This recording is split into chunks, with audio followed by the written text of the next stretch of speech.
Primeiro, a gente queria deixar claro aqui que a gente gostou muito de Rogue One. Você tá vendo o título do vídeo aí, talvez você esteja achando que a gente não gostou do filme. Sim. Mas a gente gostou A muito. gente gostou muito. A história é boa. Sim, duas coisas que você precisa fazer. Primeiro é se inscrever no nosso canal. Se inscreve. Segunda é assistir Rogue One. Talvez seja um dos melhores filmes de 2016. Sim, isso, na nossa opinião. Modéstia, só pra gente não falar o melhor, né? Tá certo que a gente já foi com o pressuposto de que é o Star Wars, não sei o quê. Mas, apesar de ser o melhor filme ou um dos melhores, não é Star Wars. A gente tem uma teoria sobre isso. E a gente vai explicar logo depois da vinheta. Até lá!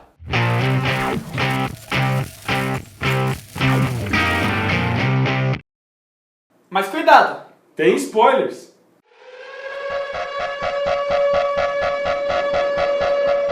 Mas antes de a gente começar a explicar por que a gente acha que Rogue One não é Star Wars... Não faz parte da filosofia Star Wars. Exatamente! Do ser Star Wars. A gente queria deixar claro que, e a gente vai explicar isso melhor no final, mas falar rapidamente aqui que a gente acha que ser um Star Wars não foi a intenção dos produtores do filme realmente. Eles nunca desejaram fazer um novo Star Wars. Primeiro, então, para começar, a gente queria falar aqui sobre 3 coisas que a gente acha que fazem parte da base, da essência que compõe o universo Star Wars. Do que é ser Star Wars. Do que é ser Star Wars. E coisas que não estão presentes em Rogue One. A gente não achou, talvez você tenha achado, mas a gente não achou. Se você achou, fala aí pra gente, mas a gente procurou e não achou. Exato. Primeira coisa, em todos os Star Wars, a gente tem uma divisão muito clara e forte do bem e do mal. A gente sabe quem é o bem, quem é o mal, e o mal faz o mal e o bem faz o bem. Isso, e isso a gente não tá falando só de personagens do bem e personagens do mal, mas a gente tá falando de conceitos éticos e morais por trás de toda a história. Quando o mal aparece, você sente o mal, você consegue, sabe, sentir o mal. Muda, o mal é tão mal e o bom é tão bom, e o bem é tão bem que eles têm trilhas sonoras separadas no filme. Inclusive a trilha sonora ajuda você a sentir o mal. Exatamente. Você se sente alegre no bem, entendeu? Uma coisa... Isso, e tem um trabalho ainda de saber o que é bem triunfante, o bem quando ele tá mais fraco, o mal quando ele tá triunfante, o mal quando ele tá mais fraco. Tem todo um trabalho intenso separando esses dois lados. No Rogue One, a gente não tem isso. A gente não acha, às vezes a gente acha que a Jean é boa, às vezes a gente acha que ela é má, às vezes ela não vai fazer nada, às vezes ela quer fazer bem, quer fazer o mal. Porque a gente tem assim, você pegar os principais atores ali que envolvem a trama, que é a Jean Erso, o Cassian Andor, o Timothée Mooney e o Basie Malbus. A Jean, ela não tá nem aí pra nada praticamente, ela tá em busca de vingança e de descobrir as coisas que aconteceram. Você vê bem isso retratado na frase que ela fala: se você não quer ver o Império, se você... Só não olhar pra cima, né? Você não se importa de ver a galáxia inteira com a bandeira do Império. Ela fala, se você não quiser ver, é só não olhar pra cima. Ou seja, pra ela tanto faz, ela não tá querendo combater o mal, ela não tá querendo lutar do lado bom, ela tá querendo resolver a vida dela. Então, e ela tem esse... Ela tá resolvendo bem mal a vida dela, que tá presa, né?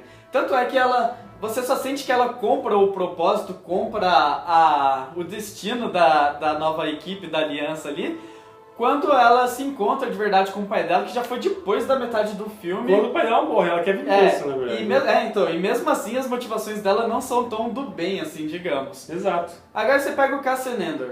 Ele já tinha um passado sombrio, ele era um assassino. Ainda, né? Ele era porque ele morreu, né?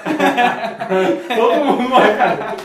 Ele era um assassino e ele tava ali tentando cumprir uma missão para a Aliança Rebelde, mas ao mesmo tempo ele não sabia nunca quem ele estava servindo, quem ele queria servir. Ele queria matar o pai da Jean, ele não consegue matar. E tem sempre os dois nunca estão com um senso de bem ou mal bem desenvolvido na vida deles. O filme ele mostra esse lado meio cinza da vida das coisas. Muito cinza. Só que não é assim Star Wars. O Basie Malbus, ele era um assassino de aluguel. E é uma coisa muito, muito difícil de explicar, porque ele era um assassino de aluguel, totalmente incrédulo da fé na força, mas ao mesmo tempo ele era um grande defensor, um antigo defensor do Timothée Mooney, que era uma espécie de monge da força ali, um monge guerreiro da força. Parece que o lado bem não é tão bom assim, entendeu? Sim, quer mostrar isso. O bem não é tão bom e o mal não é tão mal. Exato. E todo mundo tem o bem e o mal, e as circunstâncias nunca apontam muito para um lado. Então você tem isso muito nebuloso no filme inteiro. Bem confuso. E é uma coisa que desconstrói um pouco da base de Star Wars que a gente tem. A segunda coisa que constrói a essência de Star Wars é porque ele é feito para adultos e crianças. Exatamente. A gente tem... Star Wars, ele tem um sentido complexo, uma história complexa no meio que só adultos entendem, as crianças não têm capacidade de entender isso ainda. Mas ele tem aquela linha simples que toda criança assiste, curte e gosta. Não tô falando de Ewoks aqui, nem de Jar Jar Binks. Mas ele tem aquela essência que... Ele é um filme infantil, mas ele consegue conquistar e cativar muitos adultos. Ele é feito pros dois. Não que a gente não goste de filme adulto, ou tipo, acho que é muito violento, etc. Mas Não. é que não é isso Star Wars, não é isso. A proposta de Star Wars desde o começo foi ser um filme pros dois públicos. Exato. E Rogue One não é, nem a pau. Não que seja ruim isso Não. pro filme em si. A gente gostou que todo mundo morreu. A gente não tá falando porque que a gente gosta de Star Wars e não gosta de Rogue One. Exato, A gente gosta dos dois. Mas a gente tá separando. Então a gente tem, por exemplo, o PG era PG-13, né? Não era, menores de 13 anos não podiam assistir o filme no cinema. Penso, né? Então. É Star Wars, pô. Mas você tem, por exemplo, todos os heróis do filme morrem no final. Difícil, e é muito violento. No filme infantil você vai matar todos os heróis. Bem violento. É muito violento, é bem pesado. As crianças não iam entender toda a trama. Só eles destruindo todo mundo morrendo é muito tenso. Então, Criança não entende mesmo. A cena bonita e poética que todo mundo achou daquele final dos dois morrendo no final não ia ser bonito pra criança, ela não ia entender. Chocada, né, cara? Exatamente. Então essa é a segunda base da essência de Star Wars, de que é um filme para ambos os públicos. Rogue One não foi. E a terceira coisa que a gente acha que faz uma parte muito fundamental e essencial da filosofia Star Wars e que não está presente em Rogue One é o relacionamento pessoal, quase familiar exatamente em alguns sentidos, né? Mas o pessoal emocional ali dos personagens principais, todos um com o outro, né? Os personagens, eles têm uma ligação forte uns com os outros. A amizade, a inimizade também. Nas trilogias, principalmente nas trilogias originais, né? No 4, 5 e 6, as que valem... A gente tem logo no começo a gente já percebe um envolvimento muito forte do Luke com Obi-Wan, depois o Luke com a Leia, com o Han Solo, todo mundo se misturando. E com o tio, e com o R2-D2, C-3PO, até os robôs. A gente tem uma trama sentimental ali muito envolvida e a gente vai sendo convencido cada vez mais de que é uma família ali. E a gente pode pegar até mesmo no episódio 7, o Despertar da Força, a gente precisa de 5 minutos da Rey junto com o Finn pra ver que tem uma ligação muito forte entre os dois ali, né? Exato. Não que o Rogue One não tenha uma coisa desse jeito, só que os relacionamentos não são tão fortes assim. Não convence muito, né? Tipo, o robozinho, eles tentaram fazer com que ela fosse amiga do robô de alguma forma, mas não deu muito certo. É um robô muito louco, velho. É um dos melhores robôs, mas ele é um robô muito isolado, cara. Ele não desenvolve uma trama com Não deu pra gostar tanto dele assim. E até o próprio relacionamento ali, onde todo mundo achou que teria um relacionamento amoroso muito forte, né? Da Jyn Erso com o Cassian Andor. E a gente vê tentativas o filme todo de fazer o negócio dar certo e nunca vai. De dar uma ligação de alguma coisa, mas não ficou muito pegado. E a gente tem uma coisa muito separada, porque tipo, a gente tem a Jyn com o Cassian, e daí separado a gente tem o Tio Mooney com o Baze Malbus. O relacionamento dos dois a gente acredita realmente que é muito profundo e muito forte. A gente acredita que eles são dois guerreiros que estão muito tempo lado a lado combatendo. E é muito convincente isso. Mas é os dois separados, a gente não consegue ter esse sentimento de união de todos os personagens. São 4 caras que estão sempre juntos durante o filme inteiro e a gente não consegue sentir isso. Não parece que é equipe, né? Não parece. Quando a gente vê todo mundo agindo junto, lutando por alguma coisa, é sempre porque cada um teve uma convicção diferente do porquê fazer aquilo, motivado por coisas pessoais ou coisas da circunstância, mas nunca era porque eles se sentiam em família. E até na batalha, tipo, todo mundo tá batalhando em um lugar diferente. Exatamente. É muito diferente, é muito separado e a gente não sente esse envolvimento todo que a gente sente em todos os Star Wars. Bom, esses são os 3 elementos que pra gente não estão presentes em Rogue One e que fazem parte da essência, da filosofia de Star Wars. Não são os únicos, sim, mas são os principais. São fortes. Exato. E a gente tem um ponto que prova isso muito bem. A gente conversou com algumas pessoas sobre o Rogue One, como é impossível de não se conversar, né? Tem que conversar. E a pergunta que sempre surgia nas conversas é: qual cena que você mais gostou? Algumas pessoas disseram que a cena dos dois morrendo abraçados. Sim, tivemos. E a maioria disseram que... O Franklin Ferreira falou que ele gostou mais daquela parte dos dois no final abraçados morrendo. Eu também gostei. Enfim, a parte que todo mundo fala é a parte que aparece Darth Vader no final, matando todo mundo. Sim. 80% das pessoas preferem essa cena do Vader. É a parte que você torce pro bem acontecer tudo certo, né? Sim, pra deixar claro pra você qual que é essa cena, porque tem algumas, acho que tem 3 cenas do Vader, né? É aquela parte que ele tá realmente determinado a pegar os planos da Estrela da Morte que já estão com os rebeldes. Ele sai perseguindo, matando todo mundo. Exatamente. Mas por que essa cena foi tão preferida, tão favorita e emocionou tanto a gente? Porque ela realmente traz ao Rogue One as essências, essas 3 essências. Você tem nesse momento a recordação, é trazido com muita força que o mal é mal, a gente tem essa separação de novo, e consequentemente, né, porque a gente tem essa retratação tão forte do que é mal, a gente sabe o que é bom, que é o inclusive a trilha sonora ajuda também. Entra a trilha do Vader finalmente, né? Exato. A segunda coisa que ele traz é um momento simples e claro de tudo que está acontecendo. Todo mundo entende, até uma compreensível criança. Até para uma criança. Sabe que tem que sair correndo e entregar esses planos. Exatamente.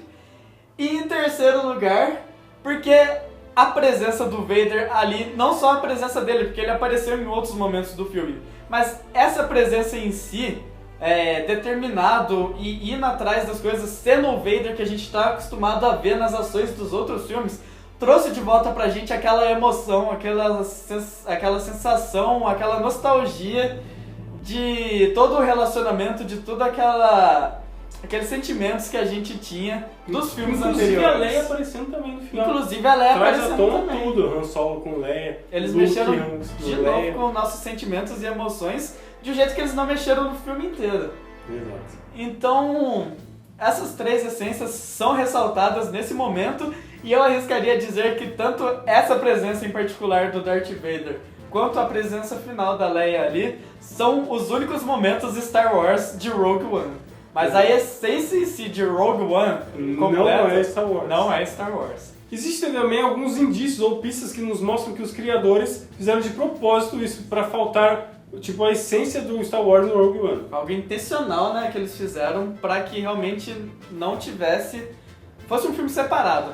E a gente até entende o porquê, né? Porque para que essa história conseguisse ser encaixada direita no filme, entre o episódio 3 e o 4, ele precisava realmente passar por coisas ali que ele seria totalmente desconexo dos outros filmes. Até porque você não tem nada desse filme nos outros, né? Exato. Aí não tem como ser exatamente a mesma filosofia, assim. Exatamente. Também, por exemplo, as letrinhas no começo não sobem as letrinhas. Esse é um indício de que eles não quiseram fazer. Também quando aparece Rogue One escrito, não aparece uma história Star Wars escrita embaixo. Parece só Rogue One, né? E também a trilha do Star Wars, cara, cadê? Quando eles deram as primeiras notas, começou a querer crescer aquele sentimento assim de putz, mas vai vir o tema! Não! Cadê o tema? Putz, faltou. Então realmente, essas coisas que são muito fortes em Star Wars... Poxa, quando saiu o primeiro trailer de Force Awakens, Despertar da Força, a primeira conjectura que todo mundo começou a fazer era que aquelas estrelinhas do pano da Rey lá seriam as estrelinhas de onde iam subir as letras clássicas. Começou com as letras, com as estrelas. Exato, com as letras. Com as estrelas. Com as estrelas, não com as letrinhas. Então é uma coisa Star Wars. E eles não colocaram. Exato, e foi de propósito. E o único tema, a única trilha sonora que a gente ouve realmente que pertence aos outros é a do Darth Vader, que é o momento Star Wars do filme. Exatamente. Mas além desses indícios, tem uma coisa muito interessante que o Leon, do canal Cadê a Chave, e do Coisa de Nerds, dois canais pra você acompanhar, mas é que ele postou no Cadê a Chave. Exato. Ele observou muito bem, ele e a Nilce observaram muito bem. No trailer, tem algumas cenas que não estão presentes no filme.